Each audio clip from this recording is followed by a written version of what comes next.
Hi friends, welcome to అనూహ్య వేదిక. Friends, అనూహ్య వేదిక ఫాలోవర్స్కి, సబ్స్క్రైబర్స్కి అందరికీ శుభధనుర్మాస శుభాకాంక్షలు. ఈ ఉత్కృష్టమైనటువంటి ధనుర్మాసమునందు తిరుప్పావై ప్రశ్నావళి జవాబులతో కూడింది మనం ఒక్కసారి చూద్దాం. 29వ ప్రశ్న. తిరుప్పావైలో గోదాదేవి శ్రీకృష్ణుని జన్మస్థలాన్ని ఏమని చెప్పింది? జవాబు ఉత్తర మధుర. మధుర మీనాక్షి అనుకోకుండా ఉండడానికి. 30వ ప్రశ్న. తిరుప్పావైలో గోదాదేవి పెరునీర్ అంటే పెద్ద మనసున్న నది అని ఏ నదిని కీర్తిస్తుంది? జవాబు యమునా నదిని. 31వ ప్రశ్న. గోదాదేవి మన అందరిలోనూ ఉండవలసిన ఏ గుణం గురించి 4వ పాసురంలో చెప్పింది?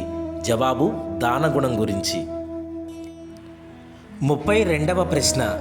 లోకాన్ని సుఖపెట్టే లక్షణం ఉండాలి అని గోదాదేవి ఎవరికి చెప్తుంది? జవాబు వర్షానికి. 33వ ప్రశ్న.